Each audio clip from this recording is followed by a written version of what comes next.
Emily stood in front of the pump at the dimly lit gas station, her fingers trembling slightly as she squeezed the handle, watching the gas meter creep upward. It was late, way past midnight, and the empty parking lot was silent, save for the hum of the neon lights above her. The cool night air hit her face as she pulled her jacket tighter around her body, trying to ignore the gnawing emptiness in her stomach. She hadn't eaten in hours. Her car, an old, beat-up sedan, was all she had left. She had scraped together enough to pay rent for the month, but the rest of her savings had vanished in a blur of bills, missed opportunities, and late-night shifts. As the last few drops of gas filled her tank, she could feel the weight of the world pressing down on her, the realization that she was living paycheck to paycheck, and some days, not even making it through to the next paycheck. The $5 in her wallet seemed like a cruel joke. Emily had always been the kind of person who tried to make things work, even when it felt like the universe was conspiring against her. But tonight, as she stared at the dwindling fuel gauge, the feeling of helplessness felt overwhelming. She finished pumping the gas and glanced at her phone. The screen was cracked, but it still worked well enough. There were no new messages, no calls. She didn't even know why she bothered checking anymore. The silence of the night was all she had. Just as she closed the gas cap and prepared to get back into the car, she heard footsteps. At first, she didn't think much of it. There were other people who used this station, even at this hour. But then the footsteps grew closer, and Emily turned to see a man approaching. He was tall, with ragged clothes and unshaven stubble. His hair was a mess, and his face looked like he hadn't slept in days. His eyes were wild, darting around as if he was searching for something he couldn't find.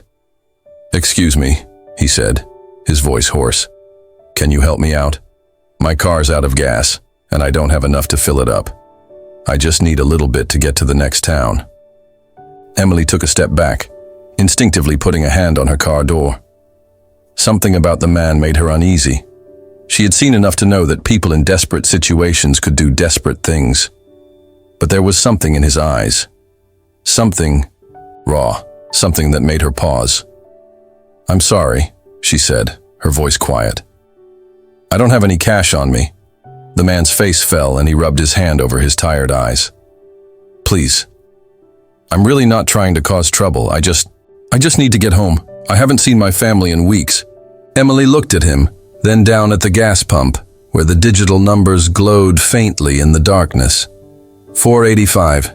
She could make it work, couldn't she? She fumbled for her wallet, pulling it out and flipping it open. A single $5 bill stared back at her last one. She wasn't sure how she was going to buy groceries for the rest of the week, but there it was, the last bit of money she had. The man looked at her, his eyes wide with a mixture of hope and desperation. "Please," he begged again, his voice trembling now. "I just need $5, just 5. I'll pay you back, I swear." For a moment, Emily hesitated. She wasn't sure why, but something in the man's voice cut through the fog of her own exhaustion. Maybe it was the honesty there, or the exhaustion in his eyes. Maybe it was the fact that she knew what it felt like to be on the edge of nowhere, with nothing but a desperate hope that someone would reach out. She glanced at the $5 bill again, then back at the man. Her heart squeezed. There was no reason. She should be giving away her last $5. She needed it. She needed it more than he did. But then again, did anyone really need it more than anyone else? She took a deep breath and handed him the bill. "Here, just get to where you need to go. You don't need to pay me back." The man's eyes widened in disbelief. For a moment, he just stared at the $5 in his hand as if he couldn't quite comprehend what had just happened. Then slowly, his gaze lifted to meet hers. "Thank you," he said, his voice breaking. "You have no idea how much this means to me. You've saved my life." Emily felt a lump form in her throat. She nodded, unsure of how to respond. Was it really that big of a deal? She was just helping a person who needed it, right? But something in his words stirred something deep inside her. Something she hadn't felt in a long time. Just... "Get home safe," she said, turning to leave. As she walked towards her car, she could hear the man behind her, his voice catching as he said, "You really don't know what this means. You don't know how much you've changed my life." Emily stopped for a moment, her hand on the door handle. She wanted to turn around, but something in her chest made her keep walking. She climbed into the car, started the engine, and pulled out of the gas station, but her mind wouldn't let go of what had just happened. She glanced in the rearview mirror and saw the man standing there, still staring after her. She shook her head, trying to shake off the feeling of doubt. Maybe he was just saying that to make her feel better. Maybe it was just the desperation talking. But the words lingered. "You've saved my life." The drive back home felt longer than usual. Emily's hands gripped the steering wheel tightly as the city lights passed by in a blur. She should have felt good about what she did, but instead, she couldn't stop wondering if it had been the right choice. Would she regret it tomorrow? Would that $5 have made a difference in her own life, in her own struggle to get by? She didn't know. All she knew was that she couldn't shake the man's words from her mind. The weight of his gratitude pressed down on her, and she wasn't sure whether it was a blessing or a burden. The next morning, Emily woke up to the sound of her phone ringing. She groggily reached for it on her nightstand, rubbing her eyes and glancing at the screen. The number was unfamiliar, a string of digits she didn't recognize. She let out a soft sigh, expecting it to be some sort of telemarketer or wrong number, but the phone kept ringing. Reluctantly, she answered it. "Hello?" she said, her voice thick with sleep. "Is this Emily Turner?" A deep voice asked, calm yet assertive. "Yeah, this is she," Emily replied, her confusion growing. "Who's this?" "My name is Daniel Reed. I'm calling from Reed Enterprises. I was hoping we could meet up. I'd like to discuss a potential business opportunity with you." Emily blinked, still half asleep. "Wait, what? Business opportunity?" She sat up in bed, suddenly more alert. "Are you sure you've got the right person? I don't think I'm who you're looking for. I don't even know what kind of business." "I know who you are, Emily," Daniel cut in gently. "I'm not mistaken. I'm reaching out to you because you've made an impression on me, and I believe you might be exactly what I'm looking for. Can we meet today?" Her head was spinning. "But I don't understand. I don't have any business experience or connections, and You'll understand everything when we meet," Daniel interrupted, his tone patient but firm. "How about the coffee shop on 5th and Oak in an hour?" Okay," Emily said, still unsure. She had no idea what this was about, but the man seemed insistent. "I'll be there." The phone clicked off, leaving Emily staring at her screen, a mix of confusion and disbelief washing over her. Who was this guy? And why in the world would someone from a company like Reed Enterprises want to meet her? It didn't make sense. She threw the covers off her body and swung her legs to the side of the bed, feeling the weight of uncertainty settle on her chest. She was still trying to process the strange call when she started to get ready. Her mind kept circling back to the man at the gas station, the one she had given her last $5 to. Could there be some connection? The possibility seemed absurd, but something about the whole situation made her uneasy, yet strangely hopeful. She dressed quickly, her hands trembling slightly as she pulled on a simple jacket and jeans. It wasn't like she had anything fancy to wear anyway. She glanced at herself in the mirror, trying to shake off the feeling that she was walking into something she didn't understand. But she had agreed to meet him, and now she had no choice but to show up. By the time she reached the coffee shop, her nerves were on edge. She walked inside, scanning the tables, and there he was, the same man she had met at the gas station the night before. He sat in the corner, looking out of place in the cozy cafe with his crisp suit, his posture straight and commanding. He looked different, cleaned up, well-groomed, and strikingly confident. Emily's breath caught in her throat as she realized that, despite his desperate appearance last night, this man was anything but ordinary. She approached him slowly, still unsure of what to expect, and he looked up from his phone, a slight smile playing at the corners of his lips. "Emily, good to see you again," he said, standing up and extending his hand. "Please, have a seat." She hesitated for a moment, then sat down across from him, her mind racing.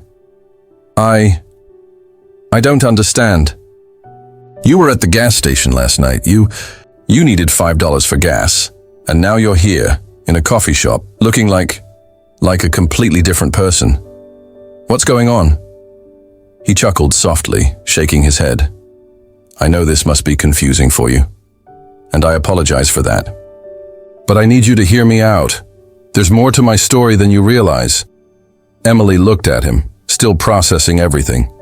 She couldn't reconcile the man she saw in front of her with the one who had been standing in the parking lot, disheveled and desperate. "Okay," she said, her voice barely above a whisper. "I'm listening." Daniel leaned back in his chair, folding his hands in front of him. "I'm Daniel Reed," he said, his voice steady. "I'm the CEO of Reed Enterprises, the company you've probably never heard of, but it's one of the biggest in the world. We're involved in technology, renewable energy, and a few other industries. We employ thousands of people worldwide." Emily blinked, completely stunned. "Wait, you're telling me you're the CEO of a major corporation? The same guy who needed $5 for gas?" He nodded, his expression serious. "Yes, that's right. I know this sounds unbelievable, but I wasn't always like this. Last night I wasn't in a good place. My company was on the brink of collapse. We were facing a huge financial crisis, and everything I had worked for was falling apart. I didn't know where to turn, and I didn't know how to fix it."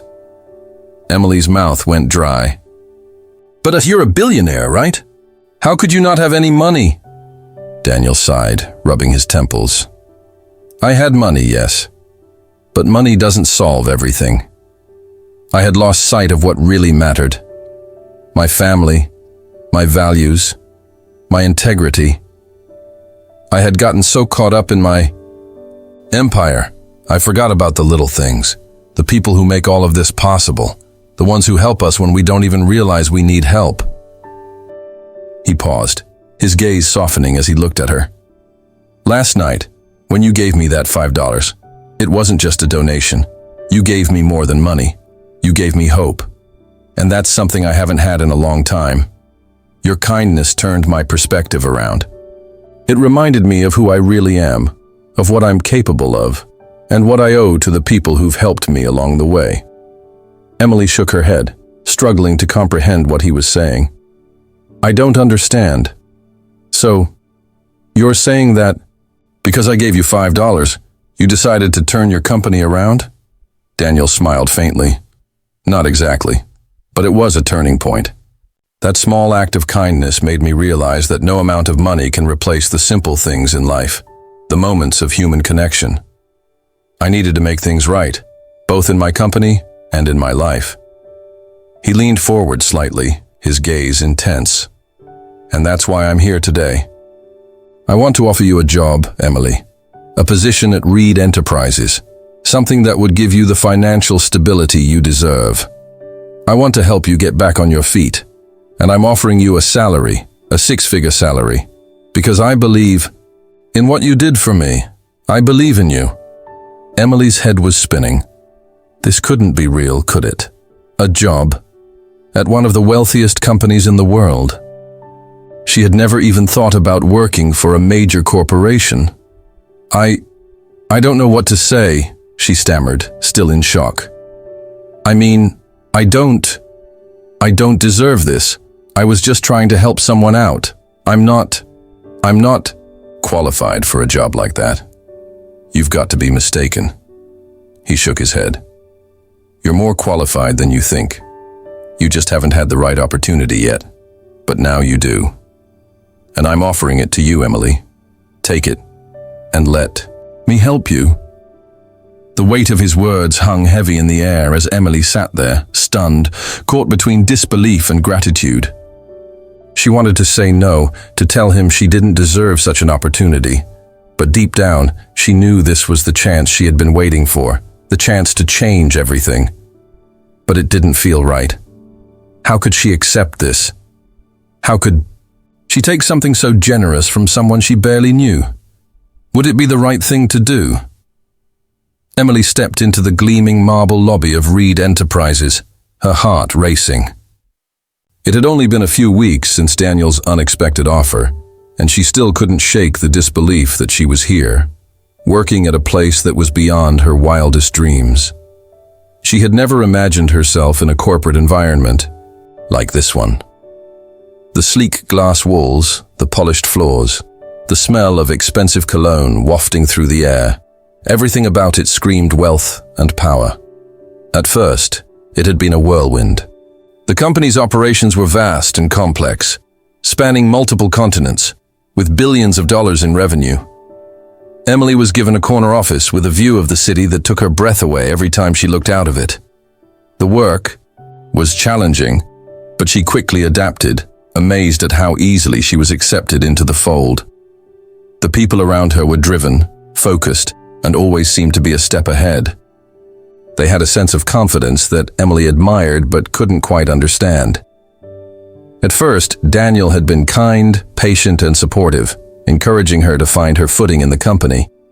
He would occasionally drop by her office, asking how she was doing, offering advice, and sharing stories about his rise to success. She had started to think of him as a mentor, someone who had given her the opportunity to turn her life around.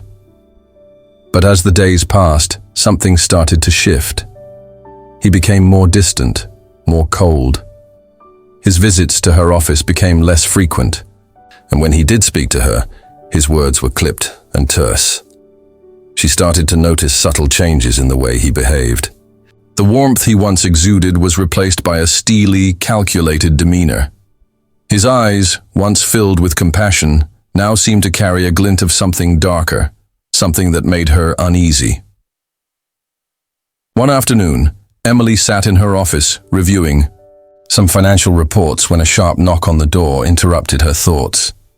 She looked up to see one of her colleagues, Ryan, standing in the doorway, holding a folder in his hands.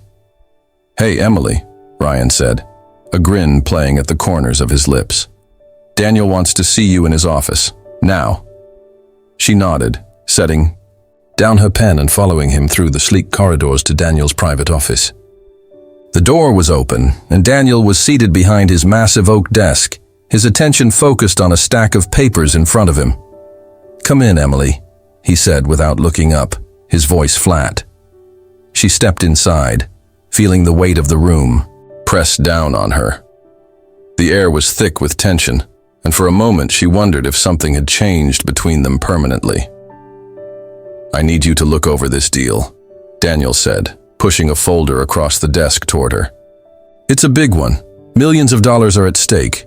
We need your analysis." Emily glanced at the folder, noticing that the figures didn't quite add up.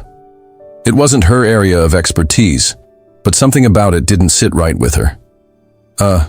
I'll take a look," she said, flipping open the folder. As she read through the documents, her stomach began to turn. The deal involved a partnership with a company in a developing country. The contract outlined the construction of a new factory, which would provide jobs, but the terms were murky. It wasn't clear how the company planned to source materials or how the workers would be treated. Her heart sank as she realized what was happening. The factory would exploit cheap labor, disregarding environmental regulations, and the profits would be used to line the pockets of the already wealthy investors behind it. It wasn't just a bad deal, it was morally wrong. "This doesn't feel right," Emily said, looking up at Daniel. "There are so many things in here that don't add up. The workers will be treated terribly, and we're not even factoring in the environmental impact. This could ruin lives." Daniel leaned back in his chair, steepling his fingers together. "Emily, don't be naive," he said, his voice cold. This is how business works. You think the world cares about ethics? They care about money. This deal is going to make us a fortune. Do you really think we're going to pass it up over a few minor details? Emily's chest tightened. She had always believed that success could be achieved without sacrificing her values. But here, in this corporate machine, she saw the truth in Daniel's words. The ruthless pursuit of profit seemed to overshadow any sense of morality. Was this the price of success? Her mind raced as she stared at the documents in front of her. She could see the deal going through, millions of dollars flowing into the company's coffers, the factory going up, and workers being exploited for a few more cents on the dollar. She could see the wealth and power that would follow, the life she had always dreamed of, but never thought she could have. It was within her reach, all of it. Luxury, influence, security. But it came with a cost. "Can't approve this," Emily said, her voice shaking. "I won't be a part of something like this. It's wrong." Daniel's expression darkened, and for the first time since she'd met him, she saw the hard edge of his personality fully exposed. "You think you can change the world with your idealism? That's cute, Emily. But in this world, there are winners and losers. If you want to be a winner, you play by the rules. You have to make tough decisions." "I can't do this," Emily whispered, feeling a lump form in her throat. "I don't want to be a part of a system that exploits people. I don't care how much money it brings in." Daniel's eyes narrowed, and the silence between them felt suffocating. "Then maybe you're not cut out for this job. Maybe you should leave before you end up ruining everything."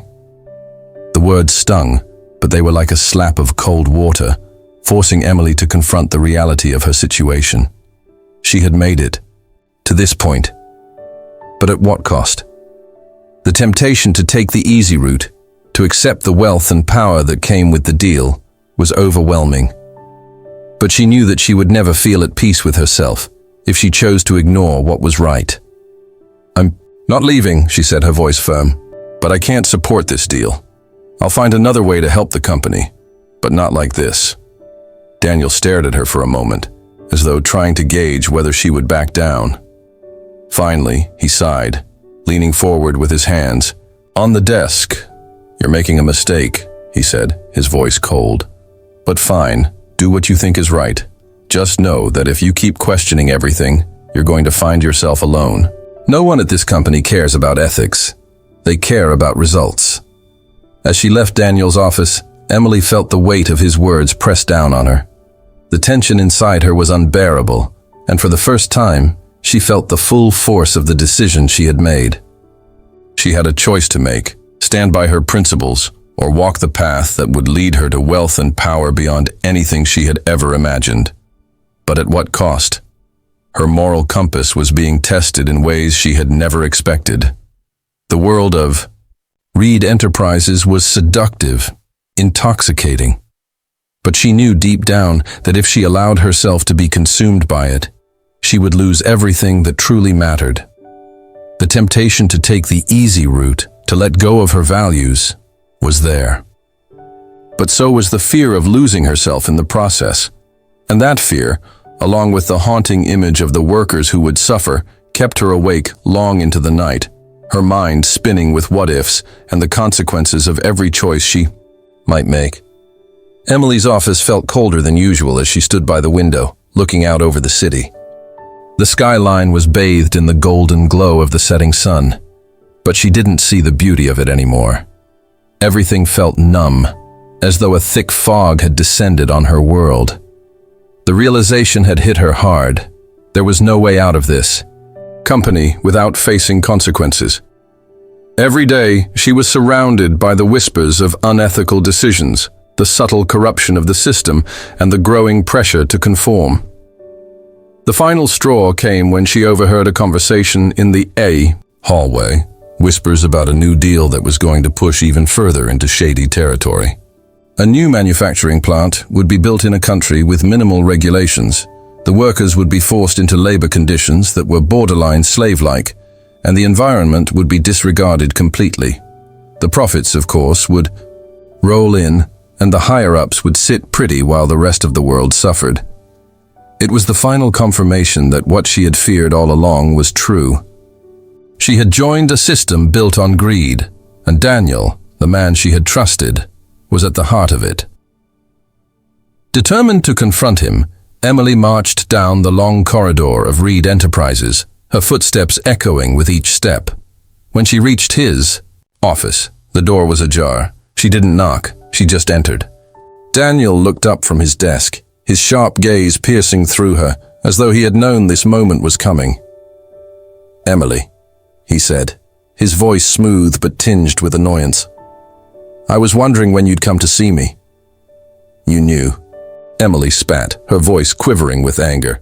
"You knew what was happening, didn't you? The New Deal, the exploitation of workers, the environmental destruction. It's wrong, Daniel. All of it." Daniel's face hardened, and he leaned back in his chair, folding his arms across his chest. "I see. You've been listening to the wrong people. Do you really think the world runs on kindness? I didn't build this company on idealism. I built it on results. That's how you survive. I don't care about survival at the cost of other people's lives." Emily's words were a fierce outburst, her fists clenched at her sides. "I trusted you. You made me think you were different, but you're just like the rest of them. No better." Daniel's face darkened as he stood up, his chair scraping against the floor. His eyes narrowed with irritation, but there was something colder. Behind them now, a sense of finality. "You're naive, Emily. You think you can change the world with your morals? This is business. You've been given an opportunity few will ever have. I suggest you stop thinking with your emotions and start thinking with your head. Or maybe it's time for you to leave." Emily's heart sank. The man who had once seemed so kind, the man who had given her a chance when she had nothing, was now nothing more than another corporate shark, indifferent to the suffering of others. She felt a rush of disgust flood her veins. "You don't get it, do you?" Emily's voice cracked with a mix of frustration and disbelief. "You've sacrificed everything that matters for a few extra zeros in your bank account. This company, this empire you've built, is built on the backs of people who will never see a penny of the wealth you're accumulating." Daniel's face was unreadable. He took a deep breath and exhaled slowly, as though he was composing himself. "I didn't get here by being weak. If you can't handle the heat, Emily, then you're not cut out for this business. I suggest you quit before you embarrass yourself further." Emily's heart pounded in her chest. She had expected this confrontation, but she had hoped for something more, a plea for understanding, a crack in his icy facade. But there was none. Only a man who had lost his soul for success. "I won't stand by and let this happen," she said through gritted teeth. "I won't be a part of your system anymore." Before he could respond, Emily turned on her heel and left his office, the weight of the conversation heavy on her shoulders. She knew now that her only option was to expose what was happening at Reed Enterprises. She couldn't live with herself if she didn't. But doing so would be dangerous. She would be risking everything: her job, her future, her safety. The next few days felt like a blur. Emily gathered all the evidence she could find, taking screenshots of emails, compiling documents, and talking to former employees who had been silenced by non-disclosure agreements. She knew that if she were going to blow the whistle on this operation, she needed to be prepared. But the more she dug, the more she realized just how deep the corruption ran. Daniel wasn't just a man making bad decisions. He was the embodiment of everything wrong with the corporate world, willing to destroy lives for the sake of profit. On the day she decided to make her move, Emily felt sick to her stomach. But she knew what she had to do. She sent everything she had to the press, exposing Reed Enterprises for its illegal dealings and exploitation. She included every detail, from the falsified reports to the human rights violations at the new plant. It was everything the public needed to see. Within hours, the story broke. The news hit like a tidal wave, flooding every major news outlet with the shocking revelations about Reed Enterprises. The world was stunned, and Emily found herself in the middle of it all. She was the whistleblower, the voice of truth amid the chaos. The pressure was suffocating, the weight of public scrutiny more intense than anything she had ever experienced. And then, the arrest came. Daniel was taken into custody on charges of corruption, illegal business practices, and gross negligence.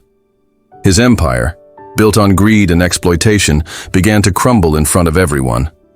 The company's stock plummeted, and the media painted him as a villain, a man who had used his wealth and power to exploit those beneath him without remorse. For Emily, the moment was both a victory and a loss. She had done the right thing, but the world around her felt like it was shifting under her feet. The media attention was overwhelming, and there was no shortage of people in the corporate world who were eager to discredit her, to call her naive or reckless. She was being painted as a martyr by some, a fool by others. Her friends and colleagues, those who had once admired her for her success, now looked at her with disdain. But through all the noise, Emily couldn't help but feel a sense of liberation. She had done the right thing. She had stood up for what was true, even when it seemed impossible. She had lost the job, the security, and the wealth that had seemed so alluring, but in return, she had gained something more important: her integrity. The weight of the decision was heavy, but it didn't crush her. It freed her. As she sat on her couch that night, watching the news reports about Daniel's arrest, she felt the tension in her chest slowly begin to loosen. She didn't need his money, his power, or his approval to feel fulfilled. She had her integrity, and for the first time in her life, that was enough. She leaned back, allowing the silence to settle around her. The world outside might have been in chaos, but for the first time in a long time, Emily felt at peace. The reckoning had come, and with it, the liberation she had longed for. The days following the media storm felt like a haze. Emily had traded the opulent glass buildings and the sleek offices of Reed Enterprises for a small, modest apartment in the heart of the city. It wasn't much, but it was hers, free from the weight of compromise and the dark undercurrent of corporate greed. She had found an unexpected peace in the simple act of living without the pressure to conform. She no longer needed the high-powered job or the trappings of wealth. Instead, she focused on something far more meaningful: helping others who were stuck in the same system she had once been trapped in. She had always wanted to make a difference, to give back. But before the scandal, she hadn't known how or where to start. Now, with a bit of her own savings and the experience she had gained from working in the corporate world, Emily founded a nonprofit dedicated to supporting families in need, especially those who were struggling to make ends meet because of systemic inequality. She worked tirelessly to connect people with resources, to offer a helping hand to those who had been ignored by the system. It was an uphill battle, but Emily was driven. She visited shelters, organized food drives, and set up educational programs to teach job skills. The work was challenging and often thankless, but for the first time in her life, it felt real. Every smile, every thank you from a mother who was finally able to feed her children, every person who found work through her efforts, it all made the long hours worth it. One particular afternoon, Emily found herself volunteering at a local homeless shelter, handing out hot meals to people who had nothing but their dignity left. She'd been coming to this shelter for weeks now, building relationships with the people there, listening to their stories, and offering them support where she could. It wasn't glamorous, but it was fulfilling. And for the first time, Emily felt like she was doing the right thing, not for the money or the accolades, but for the people whose lives she was touching. It was in the middle of this routine that the unexpected happened. She was talking to a mother who had just moved into one of the nonprofit's housing units when she saw a familiar face standing by the door. It was him, Daniel, the billionaire. Now he looked nothing like the sharp, well-dressed CEO she had once known. He was dressed in simple clothes, jeans, a jacket, his once perfectly styled hair now a little longer, a little more unkempt. His face, usually so cold and calculated, was now drawn and tired, as though the weight of the last few months had taken a toll on him. Emily froze for a moment, unsure of what to do. He noticed her immediately, his eyes widening with a mix of surprise and something else. Regret, maybe? He took a step forward, then hesitated, as though unsure if he was welcome. "Emily," Daniel said, his voice quiet, almost apologetic. I didn't know where else to go. I needed to speak with you." She felt her heart tighten. It had been months since she last saw him, since he'd been arrested and the company had crumbled around him. She had heard about his release, how he had spent a short time in prison before being released on bail, his reputation in tatters. She had assumed he'd return to his life of wealth and power or fade away into obscurity. But here he was, standing in front of her, a shadow of the man he used to be. "I didn't expect to see you here," Emily said, her voice colder than she intended. She hadn't quite figured out how she felt about him yet. Not after everything that had happened, not after he had brushed aside her concerns and dismissed her as naive. "What do you want?" I owe you an apology," Daniel said, his eyes searching hers, his voice cracking with emotion. "For everything, for the company, for what I've done to you, to everyone. I was blind to what really mattered. I didn't understand what true kindness meant until it was too late." Emily's gaze softened, though she still couldn't shake the anger she felt. "You're sorry? After everything you did?" She shook her head, her voice trembling with a mix of disbelief and sorrow. "You didn't just hurt me, Daniel. You hurt so many people, families, workers. You ruined lives. And now you're standing here asking for forgiveness?" Daniel stepped closer, lowering his head. "I can't change what I did, but I can change what I do from here on out.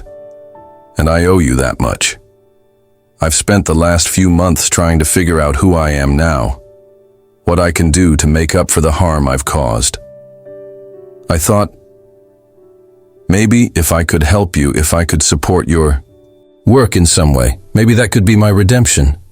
Emily studied him carefully, her heart heavy with conflicting emotions. He wasn't the man she remembered. The arrogance was gone, replaced by a deep weariness and regret. But was it enough? Could she ever forgive him for the damage he'd caused? Finally, she spoke, her voice quiet but firm. "You can help me by using your resources to make a real difference. Not by throwing money at the problem, but by actually standing up for the people who need it most. The people you've turned your back on for so long." Daniel nodded, the sincerity in his eyes unmistakable. "I want to do that. I want to be part of something that matters. I was consumed by greed, Emily. I thought it was everything. But I was wrong, and I'm ready to prove it." For a moment, Emily just stood there, absorbing his words. She could feel the weight of the past pressing down on her, the bitterness of what he had put her through still fresh in her mind. But there was also something else there, a glimmer of hope, a sense that maybe, just maybe, this man was genuinely trying to make amends. She couldn't erase the past, but she didn't have to carry it forever. "You don't get redemption in a day, Daniel," she said softly, "but it's a start." And with that, she turned to go back to her work, but not before she added one last thing, her voice filled with quiet conviction. "I didn't give you my $5 expecting anything in return. I did it because it was the right thing to do. And that's the kind of person I want to be." As she walked away, Emily felt a sense of finality, of peace. She had helped the people who needed it most. She had stood by her principles, even when the world tried to convince her otherwise. And in the end, she had found her own redemption, not through wealth or power, but through compassion, integrity, and the quiet strength to do what was right. Daniel watched her go, his heart heavy with gratitude and regret, knowing that Emily had given him more than he could ever repay. She had shown him the way to redemption, and now it was up to him to walk that path. As the sun dipped below the horizon, casting the city in the soft glow of twilight, Emily knew that her journey was far from over. There was still so much work to be done. But for the first time in a long time, she felt hopeful. The future, though uncertain, held the promise of something better, and that was enough.